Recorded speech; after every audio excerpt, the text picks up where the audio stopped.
Welcome to the Palace of Megapixels. This is Super Mega Brothers Turbo.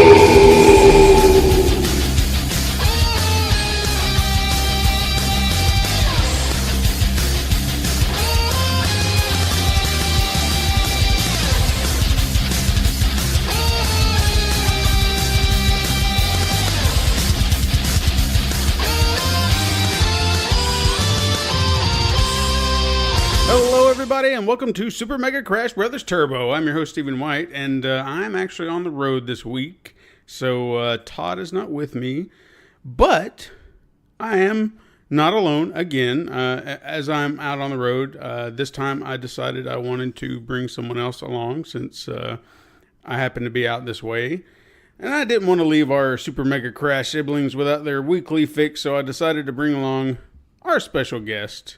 This person is very near and dear to my heart for many reasons. I have literally known him all my life. I'd like to welcome my brother, Michael, to the Palace of Megapixels. How are you, Mikey? Hey, I'm doing good. Thanks for asking. So it's interesting to be here. Well, yeah, I mean, it's something I've been wanting to do for a while, a little project between us. I mean, just to see how this would go. I know you're kind of dabbling in radio and podcasts, right? Not podcast just yet, but I do have the radio experience, and I've done that a lot. So I'm thinking about trying to get something like that going of my own. So I'm just kind of looking into that, or like a YouTube channel with random, funny, weird things, because you know I do voices a bit. Voices? Yeah, it's fun. But yeah, so this is kind of fun to give me, a peek behind the curtain to see how it goes on your end and how things work. So for sure, I'm interested. I think that was one of the key elements, was just trying to have somebody on here who kind of understood it from another angle. And again, like you said, you did radio for a long time. From what I remember. Commercial radio for like 4.5 years. And then when I was in college, whether it was at MTSU or Tennessee Tech, I was there for about a year at both. I was there longer as far as taking classes, but working in radio about a year at each place independently. So yeah, I've got about 6-ish years with radio. Very cool. I think you should do something like a podcast or whatever. I mean, granted, everybody's got a podcast, so let me invite you on my show and tell you what you have to do. Oh, good, thanks. You can see where the brotherly relationship comes in. I'm just saying. I think you've got the voice for it. You've got the attitude for it. So I think you could do something good. With a podcast. This is practice. So this will maybe motivate me to get things going. Fair enough. But it's good to be on this show. I mean, I've listened to several episodes. Unfortunately, I don't get to listen to it as much as I would like mostly because I'm forgetful. But I do listen to as much as I can, and I do enjoy it because I am a gamer, but I don't get to keep up with the news in gaming as much as I used to. So I can pick this up and kind of pick up on things that I don't normally hear about. Not the big stuff. The big stuff you always hear about, but those things that may slip under the radar, I get to catch that kind of stuff. I'm like, oh, well, I didn't know that. And you learn something, so I like that. And that is one thing we like to try to do on the show, is try to hit, the beats of anything that's worth mentioning. Because sometimes I can look at it and be like, should I talk about that? And then I'm like, nah, because there was actually a story on this that I looked at. I'll even bring it up, since I'm not going to bring it up in regular news. It was Tony Hawk is not with Activision anymore. It's like, I don't care. I really don't. Is it 2001? Yeah. I mean, did I miss something? Apparently, I guess people were wondering if there was going to be a new game, and I was like, I don't really care. So I mean, those games for its time. I mean, for a PS2, it was kind of cool. But I mean, it's like, was he still making games? When's the last time a Tony Hawk game came out? I don't know. Skating game. That's where my mindset was. Like, I don't even remember. Or are we just moving ahead? Is it like just Tony Hawk, in a wheelchair because of the stress that the skating has done to his bones and his joints? It's just like, time to take my medication. That's the new game. You'd actually be surprised. He's still spry for his age. Oh, I'm sure he's probably much more agile than I am. I shouldn't knock it. So outside of all that stuff, and I'm going to just segue into our usual segments, what have you been playing? Me? Well, what I've been playing recently is Legend of Zelda Breath of the Wild. My girlfriend got me a Switch for my birthday a few weeks ago, about a month ago. So thanks. If she's listening, thank you. But she got it as much for her as she did for me. So let me just make that point right quick because she loves Mario Kart. She bought Mario Kart, so we play that together, which is pretty cool for us as a couple. And then some other friends of mine got me Legend of Zelda. So when she's not in town, because we live separately. She lives further away. And so when she's not in town, then I have a little time that I'll play that if I have time after work. And that's been really fun just to kind of get into New Zelda. It's kind of like Zelda, but as an open world game, which I thought would be kind of intimidating. And it was at first, but I've gotten more and more used to it. And I really, really enjoy that. I've become really obsessed with cooking things. I collect everything I can get my hand on. I'm really bad about that when I play any type of MMO. I'm a collector. I save everything. I can find a use for this. I'll find a use for it. So I'll save everything that I have, and I'm in there. I find a little pot, and I'll spend 30, 40 minutes just cooking things to see what I can come up with. And it's just ridiculous. I know it is. And I come up with slight variations of the very same thing, but I have to find out maybe this one time I'll find that secret that nobody else knows, and I'm going to be awesome. But, yeah, I really have enjoyed that game a lot. It has surprised me quite a bit. So it is definitely something I want to try. I'm kind of disappointed in myself because I've not missed a Zelda game yet, and this is that game I'm missing. And I know that a lot of people are having fun with it, too, so... and I've done my best to stay. I'm not going to look anything up. I'm not going to go online. If I get stuck somewhere on a puzzle or a temple or something, no. I'm going to figure this out myself this time. I don't want to spoil it. I want to go through the experience one time where I figure it all out myself. And that's been more rewarding, I think, because when you do finally figure it out, you're like, yes, I did it. And even it may take me 2 days to figure it out, you get that sense of that accomplishment. Which has been really cool. And with this game, I know that it's open world, but they said it's open world in the sense you can do anything, anytime in the game, right? You can do anything you want. Now, you're going to be punished for it if you go to the wrong place and you're not leveled or have enough gear for it. But I'm the kind of person, I want my map fleshed out. I like a good map. So I'm out there exploring to open up my map. And it's been challenging because I'll get my butt kicked quite a bit because I'm in places I shouldn't be, but I'm going to do it as much as I can. But it's been fun. But beyond Legend of Zelda, Breath of the Wild, I got a 3DS a few months back before Christmas, and I was playing, I got Dragon Quest VIII that used to be on PS2, and they've slightly remastered it and redone it a little bit, and I've been playing that again. So that's been fun. Nice. But that's what I do when I'm on the go or I'm at work and on my lunch break. I can pull that out and play that for a few minutes and then go back to work. So cool.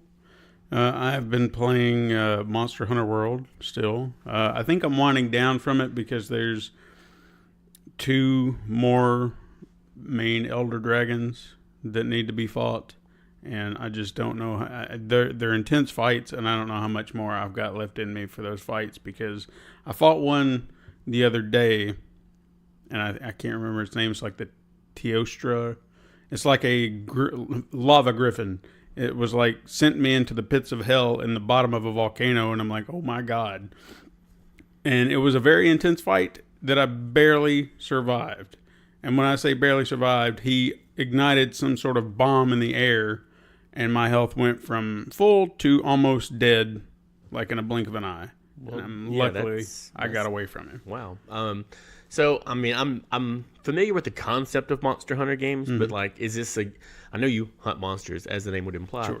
But do you get to go find gear, upgrade your gear, that kind of stuff? Is it more of just go out, kill things, and collect? The way they do it is, I think, what draws me to the game a lot more, because in most typical games, when you play, these types, you go out, you fight monsters, you level up, you get stronger, and that's how the game works.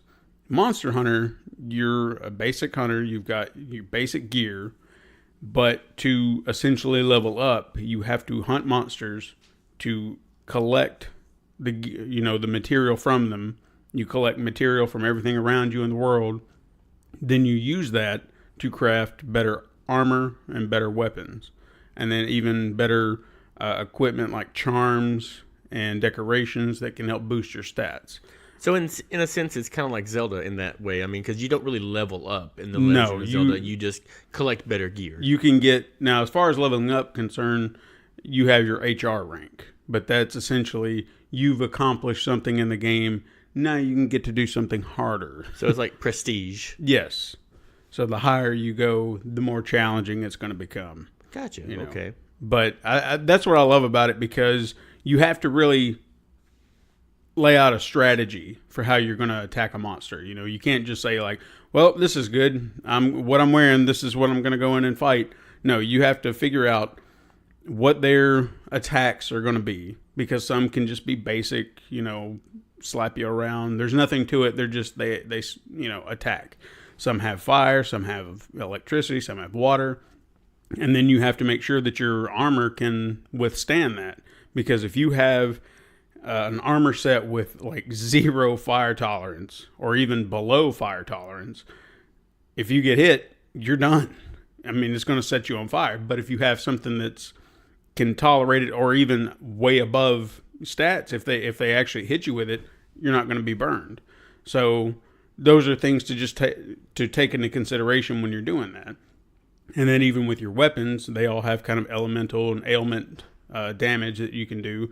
And then you can apply that, trying to figure out based on the research you get from your monsters, because each time you kill them, you can you have like a hunter notebook, and it has the notes jot down for you. So it tells you where the best place to hit them is, where it's breakable, if they have a severable limb like a tail, and what they're weak against. So like a codex, basically. Yeah. And it's every time that I go out to actually fight a monster, I don't just rush into it. You know, if Katrina and I are playing and she's like, hey, we're going to go fight a Rathian, I'm like, all right, cool. So I go to my box. I make sure that I've got all my fire defense. I make sure that my regular defense is good. Do I have the right weapon for it? Okay, that's good. And it's almost like a planning session just to be sure that I'm ready to fight one monster. And I think that's actually a good thing, you know, that you're not just like, well, I'm level 100. I'm just going to go in here and fight this guy. Yeah. You know, there's planning involved for a hunt, and that's what it should be if it's Monster Hunter, you know. True. And you mentioned that Katrina helps you with this too. Oh, yeah. She's like the biggest Monster Hunter fan ever. So I'm guessing you all sit down for sessions on a regular basis and go hunt things together. Oh, yes. What's that? Oh, yes. Yeah. I mean, before this came out on the console, it was, she had the version on the 3DS. There was a Monster Hunter 3, I think, came out on the 3DS, and then Monster Hunter 4 on the 3DS. And the first time I ever played it was on console. So when they went handheld, I was like, I don't want to go to handheld, you know, like on the TV. Yeah. But I did play 4 with her on the 3DS.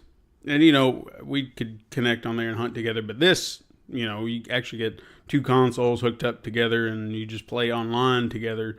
Oh, yeah, it's amazing. Awesome. You know? So we get to sit down and play just anytime we find the need to.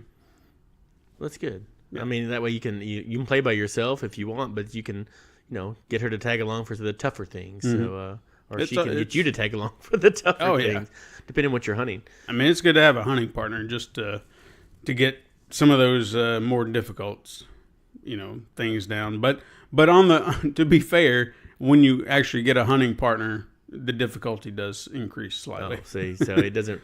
It sort of helps, but it kind of doesn't. I mean, there are times because you have these little Palico buddies that will kind of assist you if you have just 2 people. So when we're playing together, we've got them set up in such a way that they're always buffing us, always healing us. So it's almost like we've kind of got this dance going properly where the 2 of us are going to take care of the monster, the Palicos are going to take care of us, and we can, you know, hit it from that direction. You built a strategy, which is good, so awesome. Mm-hmm. Outside of that, I played a little of Shadow of the Colossus, which I wanted to get into, but again, I think I only went through 2 Colossi, and I don't recall it being. I don't want to make it sound bad, but it almost kind of seemed easy, like really, really easy. Yeah. And I remember kind of struggling to do those at first, but I was like, I kind of went up there and just took this Colossi down in like a split second and Okay. And I didn't set it on the easy difficulty or anything like that. So I don't know what it was. Like, I hope they didn't tone the difficulty down. Maybe it's just that they have refined the control scheme, or maybe, from the PS2 to the PS4. Because, I mean, getting to the Colossi was the hardest part, it always seemed like. I mean, once you figured out after the first one that you can climb up there and do what you got to do, it wasn't too bad. It was just getting to it. It was hard. But, I mean, figuring out how to stay gripped on or holding on while it's jerking around can be difficult. Maybe that's what it is. I don't know. I haven't played the remaster yet. Yeah. It looks gorgeous, I'll say that. And it does, the controls feel familiar, but they do feel a little bit more refined. So I'm not quite sure what they've done. But maybe at least to tweak it a little bit. I had to figure it all out because I didn't know what button was what, and I'd forgotten how to swap the sword and the bow and arrow and stuff like that. A lot of things I'd forgotten. I was like, okay, this is all coming back to me. So I just actually need to sit down and play it on a whole. Do you still get to call aggro? Yeah. Aggro. Aggro. That just used to crack me up. I just run around the field doing that. I don't know. I was weird. Why did I beat the game? Because you're running around the field calling the horse. Stop That's it. right. Okay. I always like to shout for him after the Colossi goes down, like I'm running to him and he's running toward me. He's like, aggro! And then you get hit with the black stuff. He's like, no! All very dramatic. Every time. Another game that I actually got to play this week, and I actually played with Katrina. I thought this was kind of interesting. It's called Human Fall Flat. Have you heard of that? No, I haven't heard of that. It's I think it's I guess you'd call it a physics-based game, and it's kind of simplistic in its design, but you're like this little person. You can kind of dress them up and stuff like that. It's not very detailed kind of stuff, but they kind of waddle around, and you have to solve puzzles around the elements they give you to try and advance to the next level. So it's pulling things, pushing things, breaking things, and obviously I'd seen some footage beforehand, so I thought I'd mess around with it, and you actually press buttons to grab stuff, and then you pull, so it's like your hands are controlled by the direction of the camera. Like if you look up, your arms go up if you're pressing the buttons, and then they'll hold down, and then press the button. You're kind of grabbing down. Mm-hmm. So it's all kind of based on camera angles, physics, and I know I'm probably not describing it properly, but I grabbed her hand and yanked her off a cliff just because I could, I mean, why not if you can do it and there are no consequences? Yeah, because you fall right back down. So it became a running gag where we just kind of get to a point and it's like, I'm going to drag you off this cliff, and we just sit there and fight. So it was kind of fun. But no, I mean, it was an interesting little game. We didn't get, I don't know how far we got into it, to be honest with you. I know we played it for a good while, but it's kind of fun. I would like to go back to it and play it some more. It's a simple game that's just fun to play. There's nothing about it out of the... Don't have to think about it too much. Yeah. It's just, hey, this is what the world is. This is what you do. Go have some fun. Figure it out for yourself. So I really liked it. All right, well, I'm going to move us into our news. Any thoughts you got on these topics? You chime in. Anything you want to say? All right. Gotcha. This is not NPR. This is just kind of a free form format. I got you. Right. Okay. Now, or maybe it's more like Fox News. I don't know. We just yell at each other till we figure this out, or we don't even figure anything. We haven't really had any yelling matches yet. But, okay. There's a first time for everything. You never know. Well, we are brothers, so. Mm-hmm. All right. Well, the first topic I have is we've actually spoken about the school shooting in Parkland, Florida before on the show, and that video games are actually becoming a topic or a target for the argument again. So, obviously the government has something to blame other than the actual problem. President Trump was one of the people on this bandwagon, and even announced this week that he was going to meet with some video game executives to discuss the subject. He said that, but... Yeah. I don't know. I don't want to jump in ahead of you here, but he didn't tell anybody from the video game industry that they were going to meet. Exactly. And that was the however to it, is that the ESA, which is the lobbyist group that represents these companies, they don't know anything. They're like, we've not been invited to anything, so How can we have a summit if we weren't even told there was a summit? Well, I think in most cases it's him jumping the gun on everything. He hears something and he's like, "Well, this is what we're gonna do." And it's like, "All right, well, let's get to it." And nobody knows anything about it.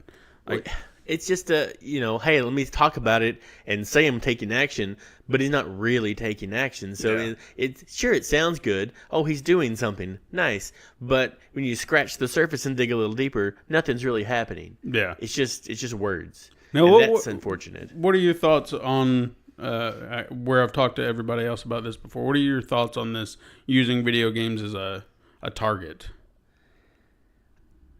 I find it difficult to believe that video games is the sole source of violence in this country.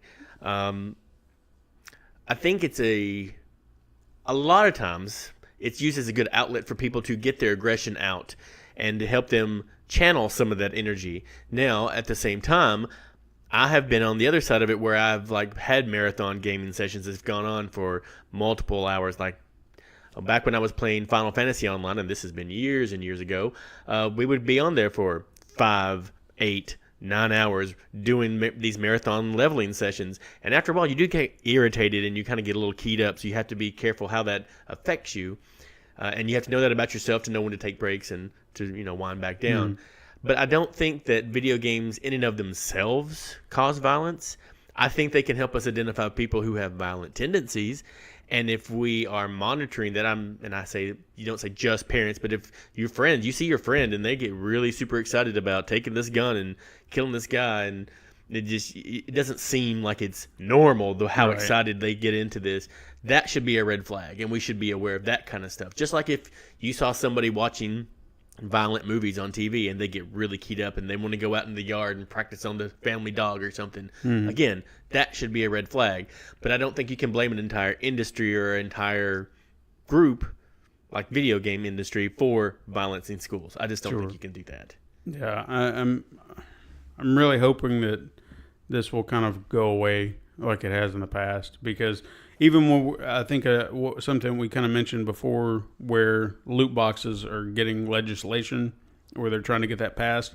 I even posed the question: if this passes, what else is what else are video games going to be a target for? Because if they can get one law passed to correct something in video games, I feel like it's going to be open season.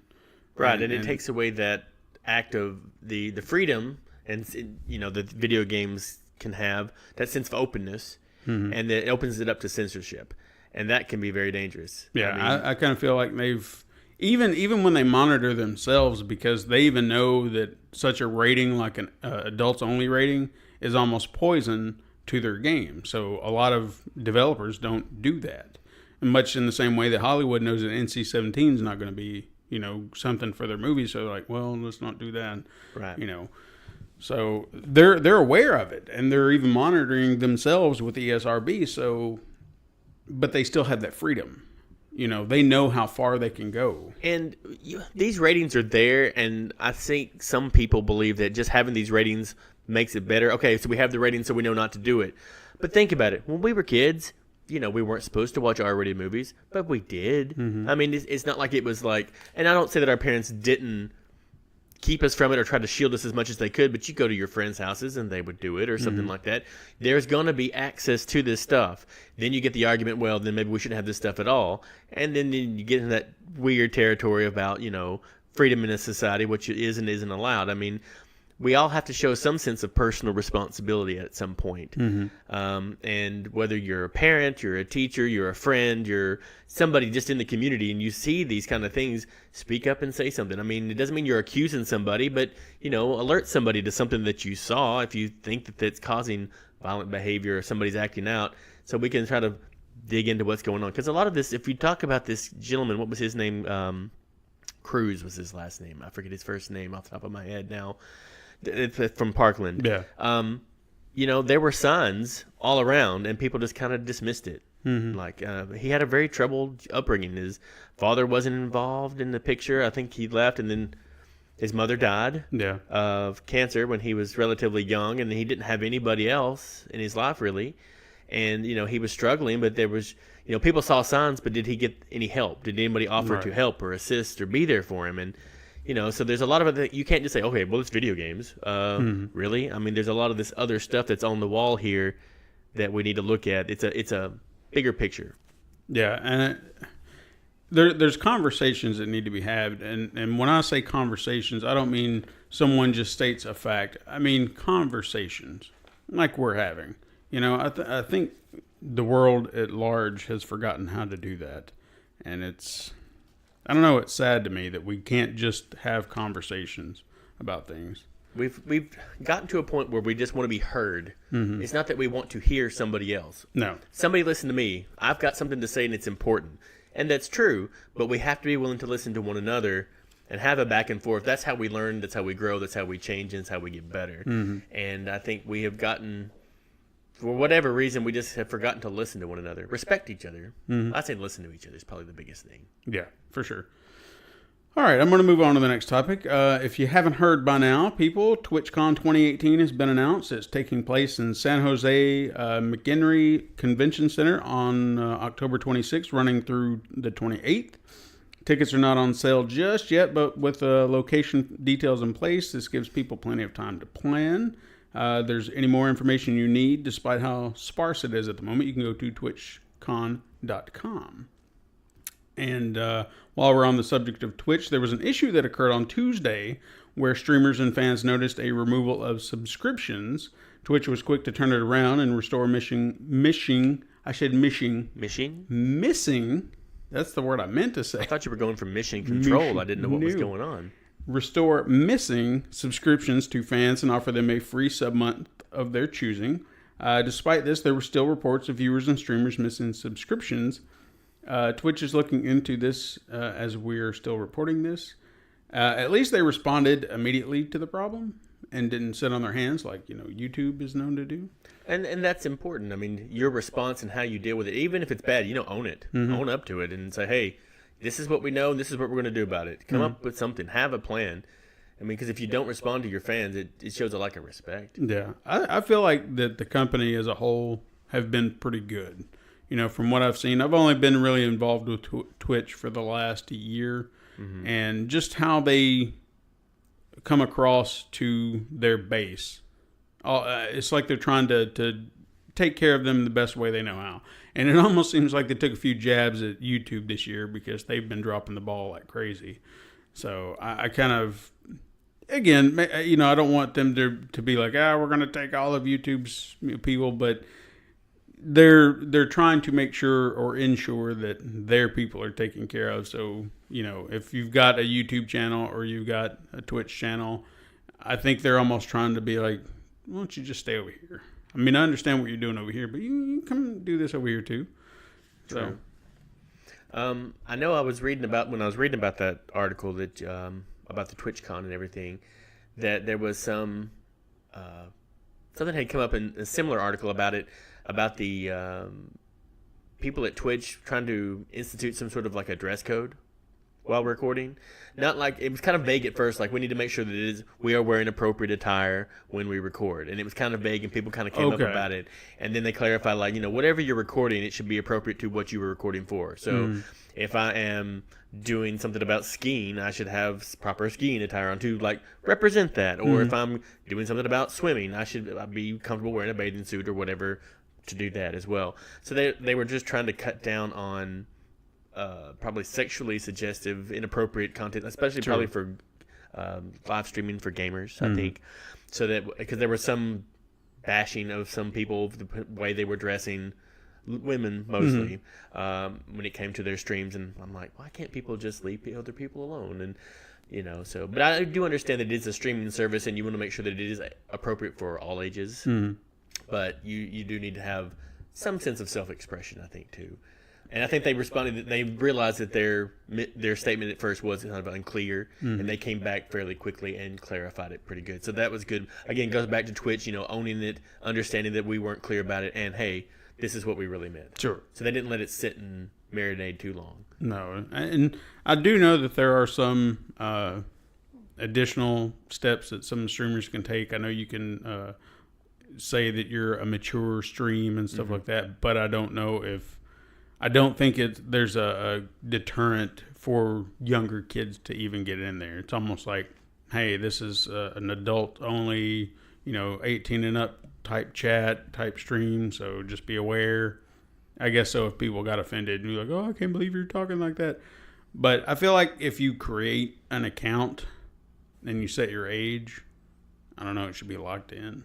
But I don't know. I'm sure there's a lot to that could backfire or just be a hassle. Oh, yeah, because, you're 14, 15, 16. You're just going to lie and say you're 18 or 19. That's true. Yeah. I mean, not to excuse it, but people find a way around it. Mm-hmm. But, I mean, as long as you're doing your best, you're upfront about it. Hey, this is what we're doing, just so you know. I mean, you can't really hold other people responsible for their reactions. So. Yeah. All right. Next story is last week Microsoft announced a list of games coming to their Game Pass service for March. If you're unfamiliar with the service, it's like Netflix service for Xbox games. About $10 a month will nab you all the games you want and more. So basically, it's PlayStation Now. But they don't really stream. They allow you to download the game and you keep it, and then you have to make sure that you log in to that account every 30 days in order to keep that game, or else it will automatically delete. So that way it prevents you from having to go through the whole streaming aspect of it, which, living here in the Chattanooga area, we have the fastest internet in the world. That's not a problem. But if you live somewhere where your internet service was not that great, this wouldn't be too bad once you actually were able to download the game. Mm-hmm. So, I mean, it's an interesting concept. Oh, yeah. We've talked about it before. Just the idea of it does sound promising. It's just whether the execution is right for everybody. Now, if you're already signed up for this service in March, you're going to have access to games like Eurofishing, Sonic CD, sure, The Final Station, don't know what that one is, Oxenfree, I've heard of it, but I don't know anything about it. Mm-hmm. Resident Evil Revelations 2, I played the first one, wouldn't mind playing this one, but I'm not dying to play it either. Right. Rise of the Tomb Raider. That was pretty fun. Decent game. That's the sequel, right? Yes. Yeah, of the new reboot. Mm-hmm. And the highly anticipated, and I would like to play this, Sea of Thieves, which releases on March 20th. So not an outstanding roster of games, but interesting choices. I think it covers all ages and all types of gamers there. But, for sure. Yeah. I mean, I would like to play Sea of Thieves, and like we mentioned before when they were talking about their big move with this is a brand new game. And I guess I want your opinion on that. This is a brand new game, never been released. But if you're part of this, $10 a month, you have access to a brand new game that everybody else is going to be paying $60 to play. So do you think this is a viable thing to keep these games going, that they'll never have to worry? Because I feel like you're taking away from the game. Granted, I don't know the numbers of it all, but you're talking about, here's $60 to purchase this game outright. Yeah. Or I come over here for the streaming service and $10 and I can get it there. So there's a $50 gap, So is this game going to make its money back that way, or am I missing something? I think you look at it a couple different ways. You could worry about the fact that you're not getting the full price of the game up front. But for a lot of us, we'd like to try the game out first before we buy it. And maybe we spend $60 on a game. How many of us have spent $50, $60 on a game and then realize this is crap, or this is not what I expected, or this is not what I want? And you're disappointed and you never pick it up again. And you go trade it back in and you get less than half of what you paid for it. Mm-hmm.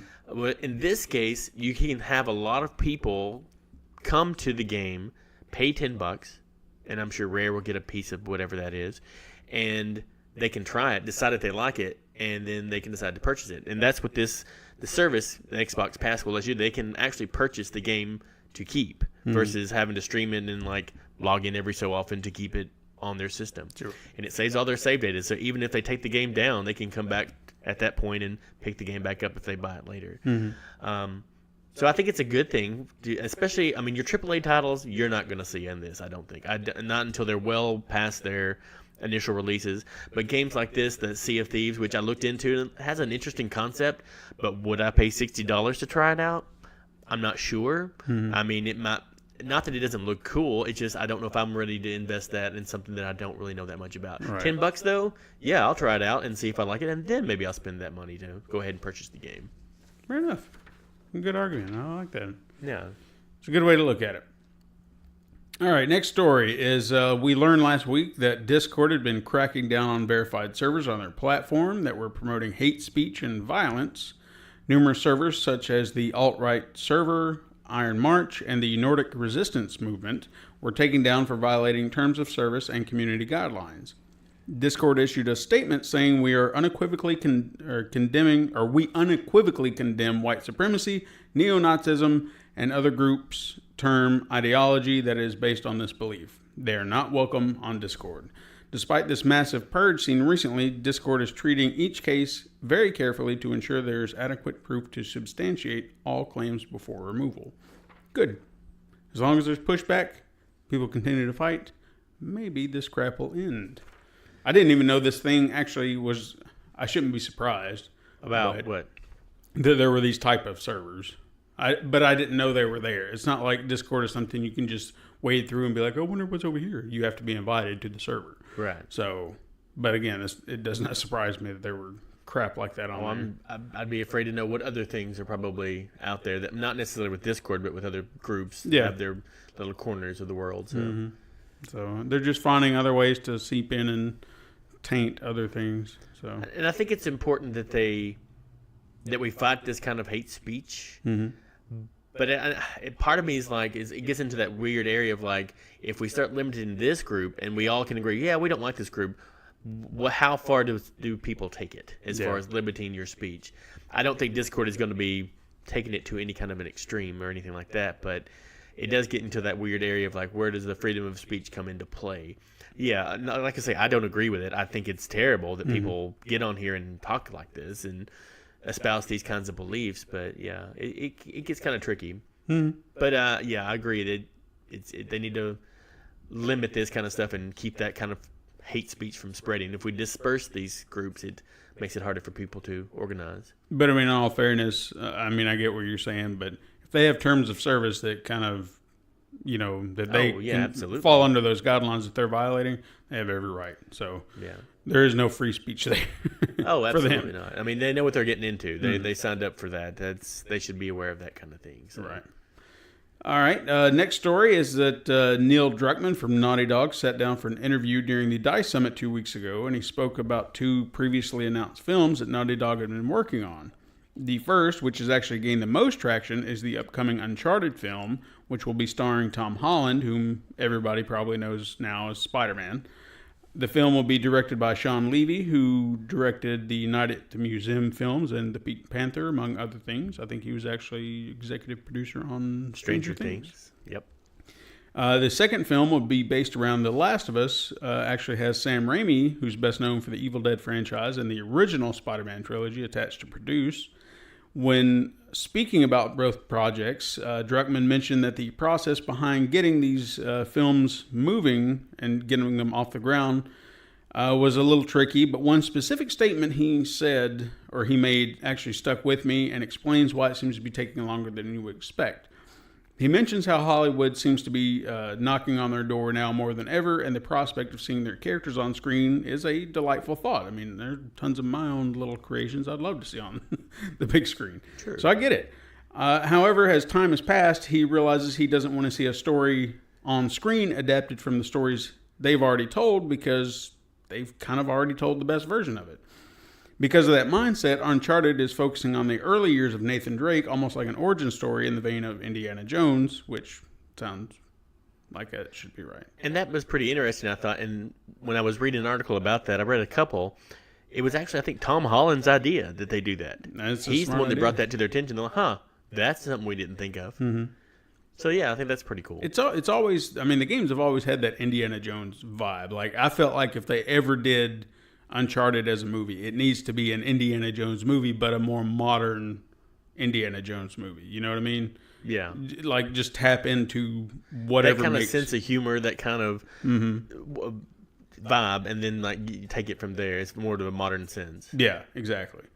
So, but I think a young version of it to kind of allude to things to come, or like you make references to things that maybe were in the games that, or something they reference about happening years before, then you can kind of like flesh that kind of stuff out. That'd be kind of cool to do, I think. I'm actually since they've got Tom Holland.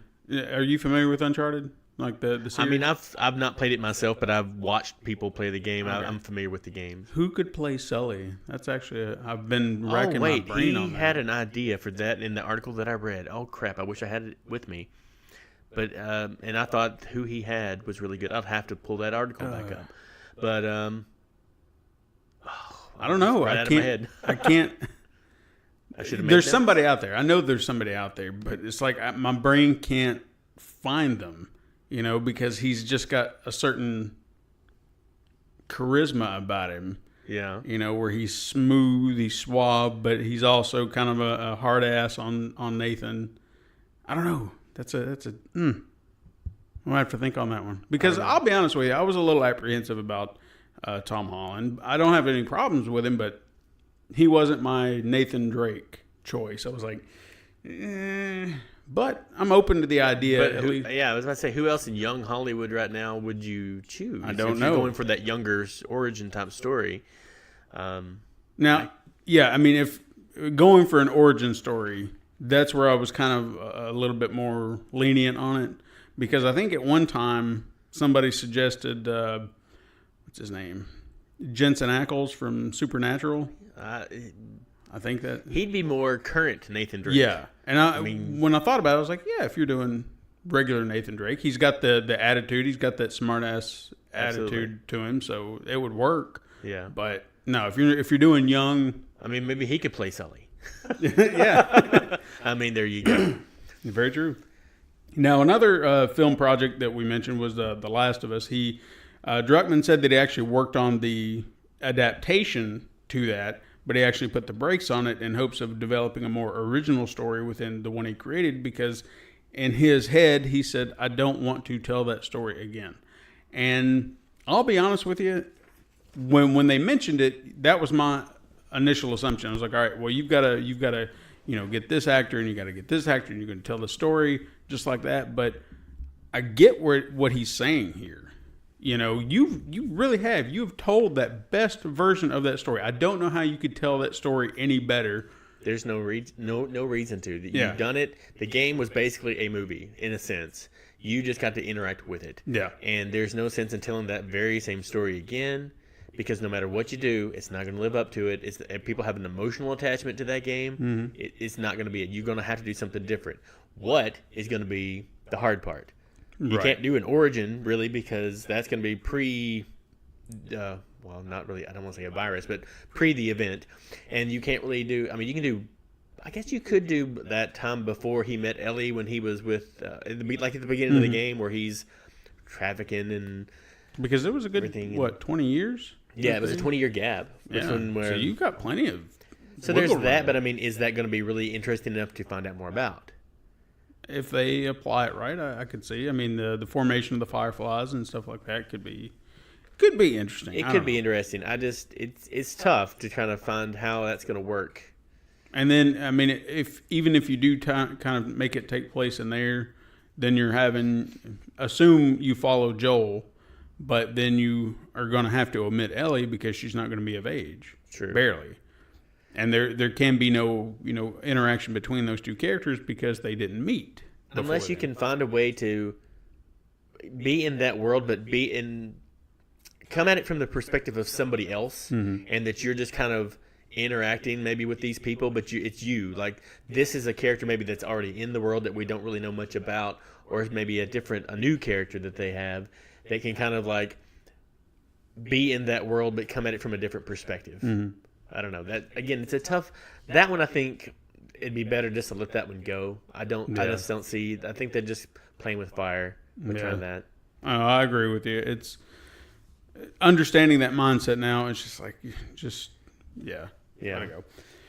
All right. Next story I've got is that the classic Square Enix Chrono Trigger was launched on Steam last week, and while I was initially excited about this prospect, it seemed other people who were a bit more eager than I left with a bad taste in their mouths. The game was released as a limited edition only, available until April 2nd, and was promising a slew of bonuses, such as like PC wallpapers, digital liner notes, and a specially remixed tracks of the game. Now, while all of this sounds tempting, it seems that the version was actually a port of the mobile version, which was actually already a port of the original game. So if you're looking for the best version of this masterpiece, you'd probably be better off hunting down an original Super NES copy. That's disappointing. That was like a cash grab if I ever saw one. Well, maybe, but I mean, the game as it was and is, they've really not had to tweak it. I mean, it is one of my favorite games of all time. It's practically perfect. A lot of people agree with that. A cash grab, maybe, but I mean, I look at the remake for Secret of Mana that's coming up this month, and I see all the changes they've made there. I'm not as excited about that as I would be if it was just the original with minor tweaks. I mean, why do I need to have all these characters voiced now with everything? And I mean, fleshing out backstory is kind of cool, but is it worth it? I don't know. I think with Chrono Trigger, there's so many people who have a very strong attachment to that game. You make a lot of changes to that, people are going to get mad. Yeah. It's going to really ruffle a lot of feathers. But I mean, I think it's pretty cool that they would bring it out to Steam, but just for a limited time. Yeah. I don't know. I still have my old copy on a modded Xbox that I can play, so I guess it doesn't bother me so much. I would like to have, I don't know, I guess I wouldn't, I'm not saying really a remake per se, like in the vein of Secret of Mana, but I don't know. If they could do something, maybe a little polished HD, you can keep it just the same way, just maybe, I don't know. I'm rambling. I've got a copy, I think, on a DS, so I've got a copy. Yeah, I mean, it's just one of those games that it could use a little visual touch-up, but I think it would you'd want to do like a polish to it, not like a revamp or change the art style or anything like that. Because in all fairness, a lot of the art style, like the backgrounds and stuff, kind of good as they were. Oh, they were if you gorgeous. And I guess tweak them just a little bit just to make them even better. Smooth them out a little bit. And then if you ever played the PlayStation release of it, you had the cutscenes. The anime cutscenes were really cool. Yeah. So I mean that kind of stuff. If you want to add more of that, I'm all for it. But as far as the game in and of itself, I think it's pretty solid the way it is. I agree. So yeah. So, but if you, I guess what we're saying here is, if you've never played this game, play it. Well, do yourself. Well, then here's my question: who's your favorite character? That's a tough one. Oh yeah, I know, right? Because I think I was always a little fond of. I say this. Now, are you talking about just favorite character as in general? Favorite character of the main cast of Chrono Trigger? The people that you recruit. Now, whether it's Chrono or Marley or Luca or Robo or Frog or Magnus or Isla, that's everybody. Because as far I know as who you used to like when you were a kid, so I want to see if you still like the same character. I mean, the Frog, which is who you liked as a kid, which is nothing wrong with that. Yeah, I mean, it was always a toss-up between him and Magnus, because I loved Magnus's skill sets and abilities, but I'd always lean toward Frog. Yeah, Frog with his noble speech, "Doth thou think I am here?" That kind of stuff. And he was very, honorable kind of a guy. Glenn. Yeah, that's I'd always change his name to Glenn because Frog was just. After I found that out the first time, he was always Glenn from then on out for me. So I always changed it. Frog. Frog? That's like going, "Hey, cat. Yeah. What are you doing here?" And then the story would just kind of be weird from that point on when he learned his name. So it's like, Glenn? I am Glenn. Good. Kind of just takes the whole fun out of everything. So Frog, come on. You can call him anything else but Frog. He's trying to hide who he is. I get what they did, but not a lot of imagination in the secret identity department. So you can call him Groff. At least that would have been something different. At least they didn't call him Ribbit. That could have been weird. Yeah, so, Ribbit, will you like to attack? Okay, fair enough.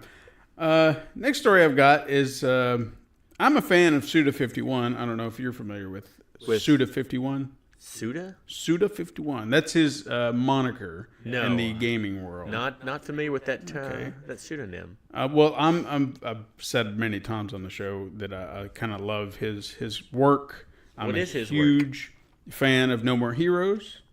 That's probably one of my favorite game franchises, and I say franchises like 2 games, but still, I love No More Heroes. That and its sequel are my favorite games. He's got a game recently that came out called Let It Die. It didn't quite resonate with me. I guess the play style was just a little strange for me. But I would kind of go back and maybe mess around with it if I could. And what's coming out here soon may actually get me a little bit more motivated to actually give it a go again. The game is actually getting some new content this spring based around one of his first games, Killer 7. Killer 7 was actually released on the PlayStation 2 and GameCube to very mixed reviews, but has become somewhat of a cult classic. This is a game that I might cover in a retro review sometime because I did love it. As far as what kind of content they're planning, no details have yet to be released. However, this isn't the first collaboration that has taken place. Let It Die has seen content released from other franchises such as World of Tanks and Gravity Rush. The moment they bring in Travis Touchdown from No More Heroes, I'm immediately back in. So what kind of, I'm not familiar with the game itself, so what kind of game, what are we doing here? Like, what is this? And Let It Die? Yeah, Let It Die. Is this like it's a bizarre game, and the way I kind of, from what I remember, because again, I played it for a while, but I didn't play it very intense. Just kind of like, yeah, I'm there. Okay, I'm done. Yeah. You are a character. You're kind of dropped in this. I'm trying to think. Like, what style is it? An action game? Is it a fighting game? Is kind it of an action adventure? hack and slasher. Hack and slash. And you're kind of going through this area, and when you defeat an enemy, they can drop weapons, and then you'll use those weapons, and you use that to hack and slash the next guy. And some are good, some are bad, and then it's like you're trying to climb a tower. Gotcha. Almost the way it kind of seems. Running Man style in almost a sense, And you collect this gear. You can build it up to kind of help, make you stronger or more defensible. And it's just been so long since I remember playing it. And then a lot of this gear can, like your weapon, for example. You collect all these weapons, but if one is broken, it's broken.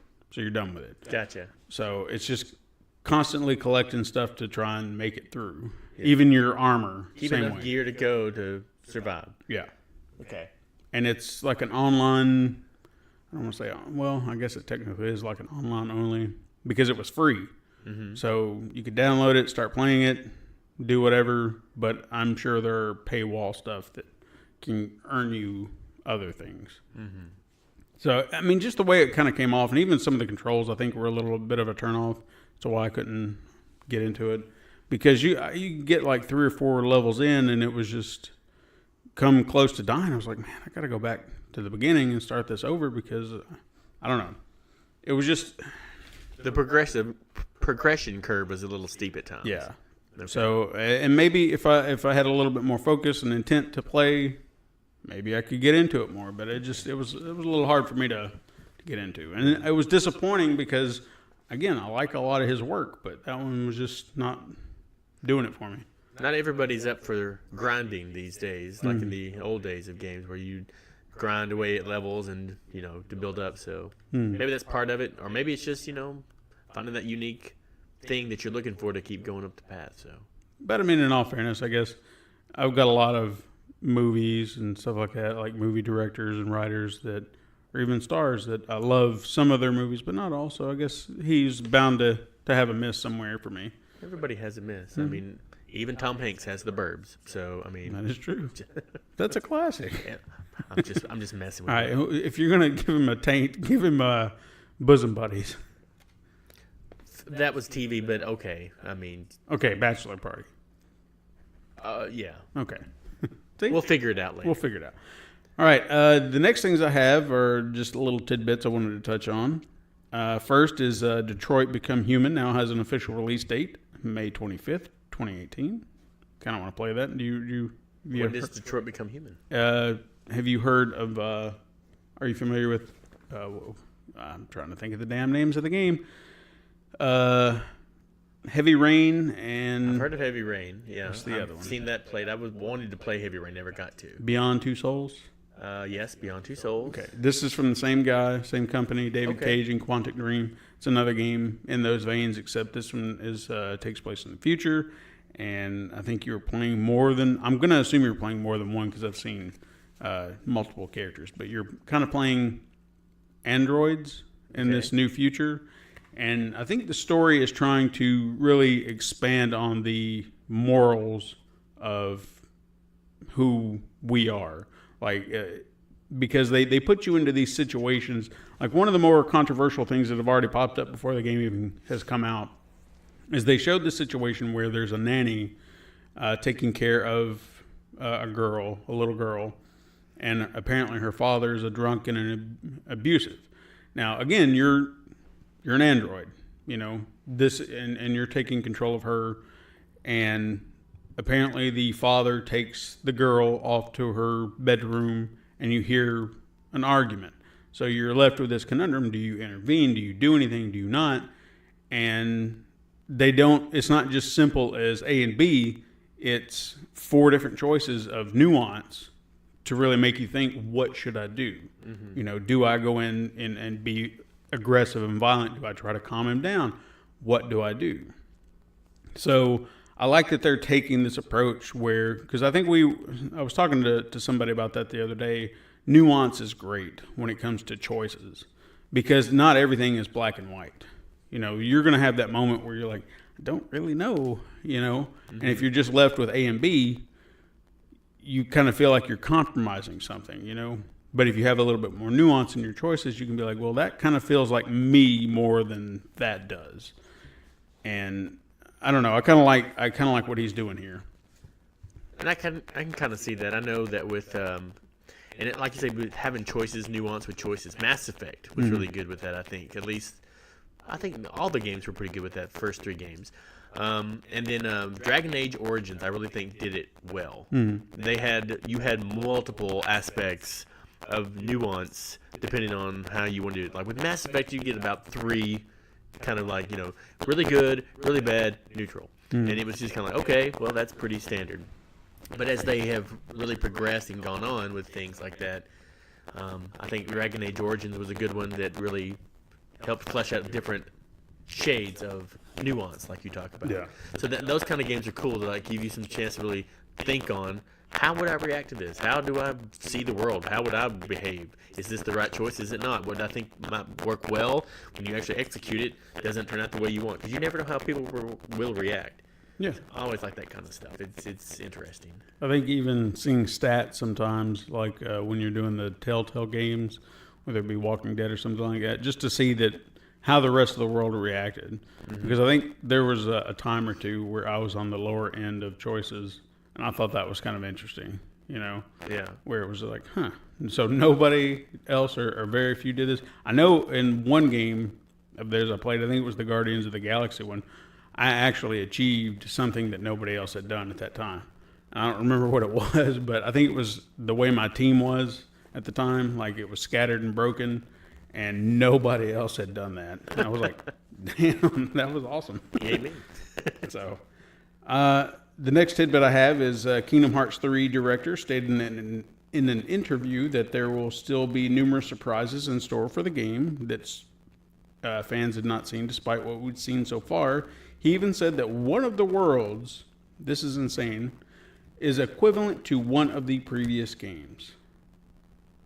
That, the way it sounds like he's saying that one world is equivalent to one game.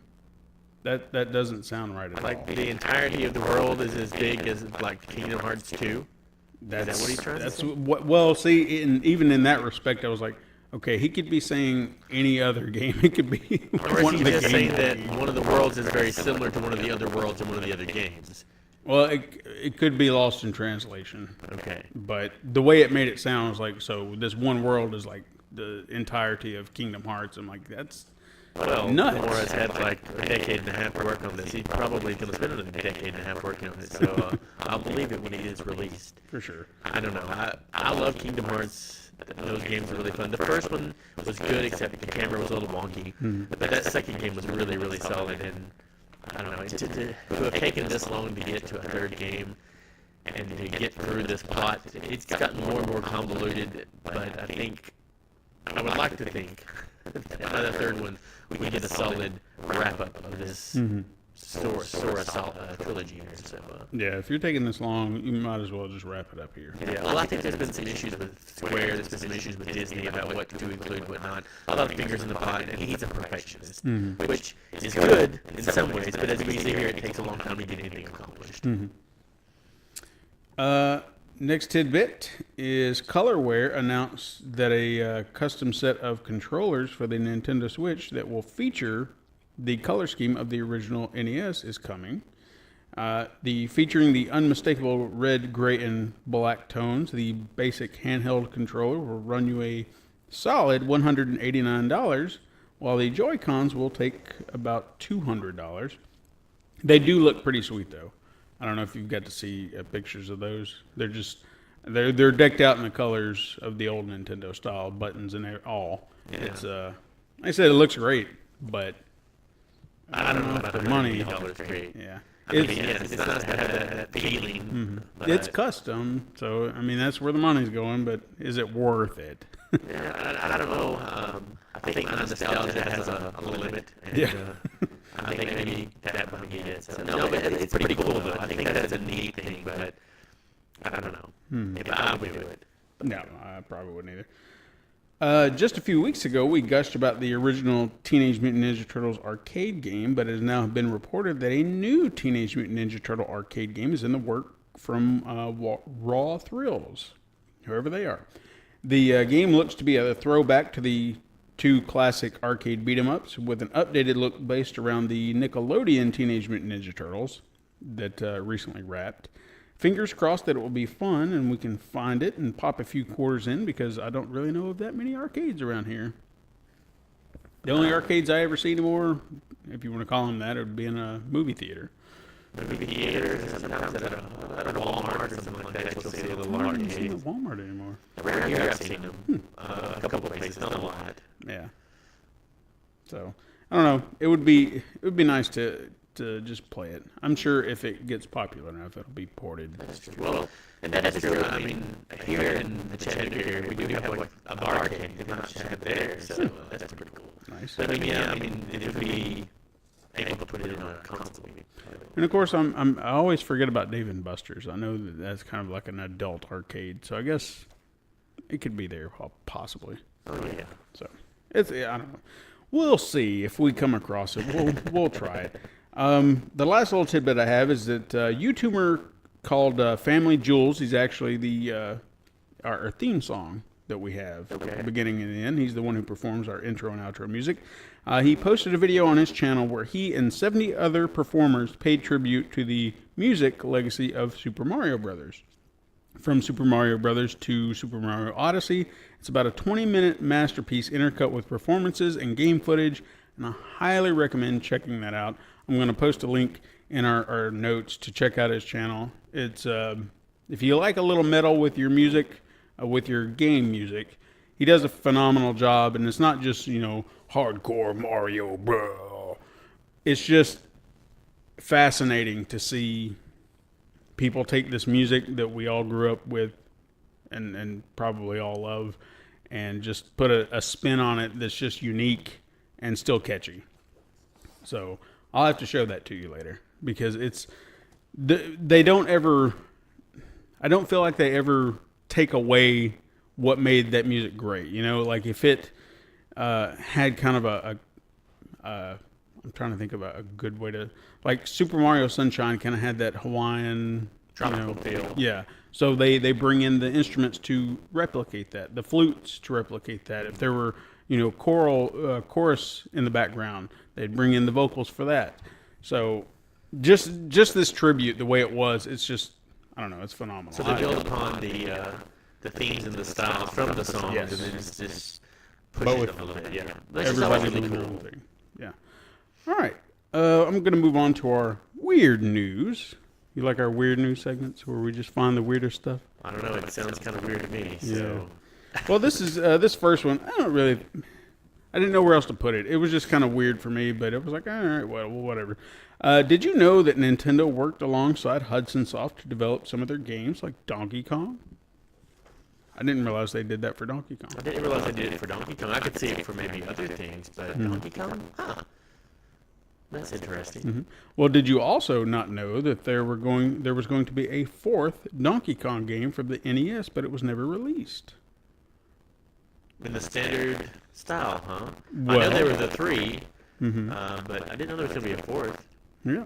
The game, which was translated as Donkey Kong 3, The Great Counterattack, seemed to be kind of an expansion of sorts on the lesser-known Donkey Kong 3, where Donkey Kong is stuck in a greenhouse and being attacked by Stanley the Bugman. Yes. Which is a dumb name, but whatever.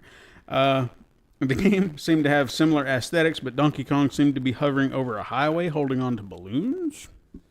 I don't know, just the picture I saw looked weird. So I kind of feel like maybe Nintendo was like, you know what? I think we're stretching here. Let's stop for a while till we came up with Donkey Kong Country. Because just looking at it, I was like, they don't really know what they're doing. They're just kind of like, well, just put him on a road and give him some balloons. It'll be fine. And then, of course, Stanley the Bugman standing below him on the road, and it was like, this makes no sense. He's not even in a car. And why is a Bugman after a giant ape? I don't know. At least in the in the greenhouse, it made sense. In the greenhouse, it made sense. But then again, I guess, why is a plumber chasing a monkey up a bunch of steel girders? We'll see at the time. I mean, Mario's a man of many talents. He's had was numerous Mario jobs. in the original Donkey Kong. Well, yeah, this was before he gained his moniker as Bugman. I'm calling him Jumpman. Jumpman. He was Mario the Jumpman and Stanley the Bugman. Two crazy kids. Just chasing after giant monkeys and whatnot, living the dream. At least Mario had a reason. I mean, there was Pauline, but... What's Stanley's deal? I mean, how did Donkey Kong piss him off? I mean, what did he do? I'm just going to assume that Donkey Kong wanted some honey, got into his greenhouse, or maybe he was just trying to smell the flowers. And then Stanley just became an asshole and went in there and said, "Get out of here, you dumb ape." I assume that's what Stanley sounds like. That makes sense. I mean, he is a Bugman, so... Yeah. All right. Well, the next little bit of weird news I have is that did you know that Sonic the Hedgehog wasn't going to be a hedgehog? I did hear that. What did I hear he was going to be? I have heard this. It wasn't a hedgehog. I want to say it was some other rodent type, like not a groundhog, but I forget. I think it was like a groundhog or a Wolverine or something like that. Some other Wolverine's not a rodent, but yeah, you know what I'm saying. Well, you're close. I mean, there were designs that showed him as a rabbit, which would have actually made more sense if you think about it for the speed. For the speed aspect of it. But did you know that the actual original design was that of a human boy? The Sonic? original design? Yes, I mean, the current design would not have been that. No, we're talking about before the idea of a hedgehog even came into play. He was a human boy. Sonic boy. Spun up in a ball and collected a bunch of gold rings, huh? Well, I think it was just the fact of, hey, we're gonna have this kid who can run really fast. And then maybe all these other elements came into play. But when the original concept came up, the guy just thought of a little boy running fast. Sonic boy. Well, I mean, that would have been a completely different game, I think. Mm-hmm. But yeah, that's interesting. I never would have guessed that Sonic would have started out as a boy. No. I mean, he was voiced by Urkel. He was. So, Jaleel White, that would have been an interesting game, too. It's too bad he's not our cousin, you know? We should invite him on the show, That's right. and we can talk about it. He'd probably be like, no. He's a busy man. He is. But I must say, Sonic Boy has a ring to it. Oh, my Lord. It certainly does. It has quite the ring to it. Mm-hmm. So, no, I got nothing. I was going to try and make a Sonic pun, but I've got nothing. I'm heads or tails of it. I can't make it. Hey-o. Good job. There we go. Ta-da. At All the right. last minute.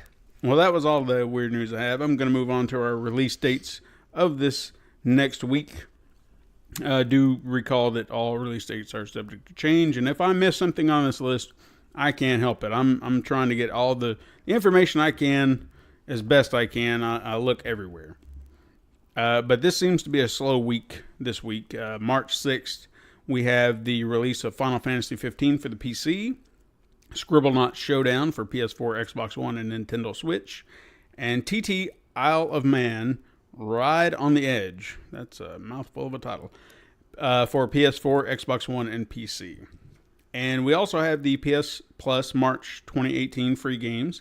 For PS4, we have Bloodborne and Ratchet & Clank, which is a pretty awesome lineup there. I never played Ratchet and Clank. I didn't either, and I kind of feel like this will be that moment where I actually might. And I actually bought Bloodborne when it came out, and I did not make it very far. Maybe 15 minutes into the game, and it is so mind-crushingly challenging that it just I got discouraged. I think I should try to re-download it and try it again. I would recommend trying it again. I did the same thing. I got to a point where I was trying to figure out how to play it because it was so different and so challenging, and I put it down. I was like, I can't do this because every time I get so far, I die or something kills me, and I got to start all over again, and I just got so mad. But I did go back recently, and I did actually get through it. It just... I've got to be patient. You can't power through it like you can most other games. You have to take your time. Yeah. And I'm sure like Cuphead, I never got to play that, but I heard it was very challenging. You have to be patient with that game. It's I never beat it, but I did get, I think, to the third area. And it's the only reason I would say I haven't beat it, and it did frustrate the hell out of me, is because I have it on PC and I don't play PC very often. You know, I just the ease of the console is just like, well, it's there. Yeah. And you know this, I mean, it could be easy, but there's a lot of things. So I don't know. I bet I could get through it if I would just take the time, but it's just, True. I'm not there yet. For PS3, we have The Legend of K. Don't know what that is. And Mighty Number 9. Heard that sucked. And then for the Vita, we have Claire Extended Cut, which I feel like I've heard good things about this game, but I don't know. What is it? Claire? The name of the game sounds familiar, Yeah. but I don't remember. I don't know what I've heard. I know I've heard of it, but I don't know if the things I've heard have been good or bad. So I'm going to assume maybe they've been good. I don't know. Yeah. And also for Vita, Bombing Busters. Don't know what that is. And while we're also on the subject, Sony actually announced last week that on March 8th of next year, PS3 and PS Vita titles will no longer be offered in this program, so they can focus instead on beefing up their PS4 lineup, since they've noticed a drop and decline in PS3 users and Vita users. Which makes sense. It's getting about time for the PS3 to kind of phase out, and yes, they've already had rumors of the PS5 being spoken of, so it makes sense. Yeah, I'm not disappointed. I haven't had a PS3 in some time now, and never had the PS3. I went from PS1 to PS2, then I went to Xbox 360, and then I didn't have a console there for a little while, and then I got the PS4. Mm-hmm. So my roommate at the time when I was living in Cookeville had a PS3, so I'd play his occasionally, but I didn't really own one. yeah, So fair enough. All right, we are going to move into our last segment, the retro review, and I got a gem for you. oh, you do you? Oh yeah, let me get my water before I get into this. I'm kind of concerned about what you would have chosen for a retro review. Is this going to be Adventure Island, or is it going to be something like that, Bobble? I don't know. Oh my God, how did you do that? Because I know how you think. I've known you your entire life. I know how this works. He just ruined it, kids. Ruining his fun for the past 37 years. 38. Well, yeah, but for the on. first year, you just kind of were there. I mean, you didn't do a whole lot. Well, yeah, that was there. You know, people, we could talk about this time he tried to flush me down a toilet. You know, this I've is heard not this necessary story. for a podcast. One time I do these things, and I've never been able to live it down. I've just heard the story. I don't even remember it. There's a good reason That's for a that. that's a story for another day. Let's talk about our retro review. Let's look back on a time when we were kids and we had numerous games to play together. We would play so many games together. Some we actually had to take turns because it was either a one-player game or a two-player alternating, like Super Mario Brothers. Super Mario Brothers. I was always Luigi, obviously, because, baby brother's got to be baby brother. It's fine. I didn't have a problem with that. Now, every now and again, we would get our hands on a game that we could play simultaneously. Those were the ones I loved the most, and probably to this day still do. I would prefer the teamwork and the gameplay over competition. Thinking over numerous games in our past that fit this bill, a few came to mind, but once this one popped up, I get it was a given. It was a given. You're so happy right now. I am. Bobble was first released in arcades in 1986 before being ported onto home computers and consoles. The game I will be referring to the most is the one on the NES because that's the one we played and it was loads of fun. If you're unfamiliar with this game, you play as two dragons named Bub and Bob. You were always Bub, who was the green one, and I was Bob, who was blue one. They aren't actually dragons, but they were transformed into dragons by Baron von Blubba. Okay. I don't remember that. Yeah. Well, apparently it's in the story somewhere. Probably in the manual. Manual that we probably didn't read. Mm-hmm. Baron von Blubba actually kidnapped your girlfriends, who are, let's see, what are their names? Lulu and Lolo. No, that's the wrong game. Betty and Patty. Yeah. That's who they were. Now, to save them, you must traverse the 100 levels of the Cave of Monsters using your bubble powers. That's right. The power of bubbles. You know, the things that make 3-year-olds excited. Mm-hmm. That's what you had to do to escape this. That's right. And it's if you're unfamiliar with the way all this is, again, if you don't know what it is, the way I kind of describe it will make you think it's kind of a typical action platformer, but it's really not. I mean, they kind of set you into a basic set level, and then you use your bubble powers to trap whatever monsters they have. You touch them after they're captured. That's right? Like you pop them in. You pop them in the bubble, and then you jump at them, and it would kill them or knock them out or whatever it needs to be. And then sometimes that would lead to the enemies turning into items for extra points. That usually happened. It wasn't all the time, but it was like a rare about occasion. 20-25% chance, Yeah. maybe 20. It's more an action puzzle game is how I would describe it. Very good. Now, once you beat all the enemies, you will be transported via bubble to the next level. However, if an enemy escaped your bubble, or is the only enemy left standing, it will become enraged, and it turned orange. They were angry orange. Orange. Because I saw something that said pink, and I was like, no, it was orange. Kind of orange. it was kind of a bright, like a light orange. So depending on, I guess, your CRT TV that you were using, it might have looked pink. Sure. The character will turn orange, or the enemy will turn orange, begin moving faster, make it harder to catch. Yep. And if you take too long, a super enemy, if you will appear to try to take you out. So it makes you work to get the level done, because it will chase you again and again until you're either finish it or you're dead. Yes. Loads of fun there. Now, this may seem simple, and I would argue that this game actually had some puzzle elements, like you said. It was very cleverly mixed into the level designs. Now, some levels would challenge your approach to the enemies, with others making you figure out how to reach them in the first place. And you know where I'm going with this. One level in particular gave us so much trouble every time we reached it, and it was level 57. Mm-hmm. To give you some context on how frustrating it was, the level was essentially a pit with 4 enemies. I think they called them invaders at the top, moving from side to side. And they were, would you call them lasers? Because some sort of projectile, but like lasers. It was kind of like lasers. Because they glowed, but they also made kind of like a bladed sing. They probably were swords being shot at us. For I don't all know. I know. It was I knew it was a pain. Yeah, it was death. Now, there was only one safe spot in this area, and it was like right in the middle. Now, we struggled with this level so much, and what I actually find funny about it now is I go into YouTube, because we didn't have YouTube back when we were kids.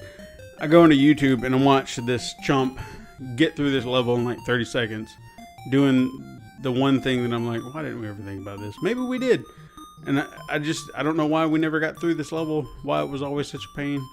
We got through, when we finally got through it, we were so excited. It took us forever to do it. I remember. We finally did. But now, was it just the center that was safe, or wasn't the far edges, weren't they safe too? We kind of thought that too, because it was almost like a random... Oh, their pattern would change. Yeah, because That's sometimes right. you could get up there and never get hit, but then other times it would hit you every single time, and we're just like going, how? Oh, it was very amazing. But what this guy did, and I mean, there's a little bit of strategy involved, obviously. He moved to one side and just shot bubbles to the middle, but you have to watch where they're going, so you just make sure that you're moving out of the way of what the projectiles are coming to, but you're making this massive pile of bubbles in the middle until you can jump up the pile just enough to get right in between those notches and then shoot more bubbles, which will push you up into the top area. So it was like that makes sense. A lot of sense. Well, I mean, what were we, like 8 and 10 when this was happening? Well, 6 and 8. 6 and 8, 6 and 9. Yeah. Okay. So, well, I mean, we finally did it. We were the happiest people in the world, and I'm sure my mama was like, just what? Why are you so excited about this? look, we did it, Mama. You have no idea how long it was. Yeah, no one shared in the victory except us. But we were happy. Very. Now, one of the outside of these basic elements of the video game, it had a few other video game tropes of the golden age. You could collect numerous food items and gems for points. There were other items you could nab as well that would grant you special words are hard, man. Special powers. Special powers. Weren't there sneakers that would give you a speed boost? The speed boost, yeah, for the little red tennis shoes. And then you had electric bubbles. And yeah, little lightning bolt. was there fire? I feel like There were fireballs. Okay. Yep. Then there was was there invincibility? I think there was. Something. We rarely got it. It was very rare Yeah. to get, but I think there was like a temporary, like a 10-second invincibility. Because it was like... Yeah. Yeah. It like speeded that. up the music. I mean, you would think the shoes would have done that, Yeah. but no, I didn't. No. You could also grab letters, which would spell extend to earn extra lives. And I also feel like there was a parasol that it would skip levels. Yes. Yeah. And we desperately wanted that Oh, parasol yeah. to skip 57. Every time. I think we actually, after we beat that level once, we actually did get a parasol and skipped us to 58. We were so happy. Yeah. You're like, yeah, we don't have to worry about it anymore. Oh, yeah. We were so happy about that as actually beating the level. Yeah, numerous items you could get on the way. I really try to think of any others, but I can't. Nothing else kind of comes to mind. Just some of the more basic items.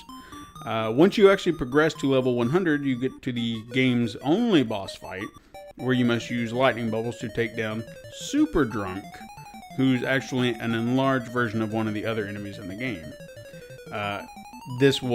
If you complete this, you save the day, and upon looking back on this, and I kind of vaguely remember this, but do you recall this game have multiple endings? Because I don't, not off the top of my head. I did and I didn't.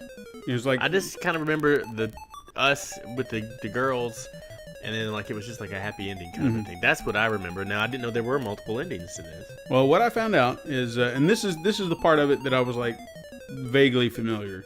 If you beat the game alone, it would give you a bad ending.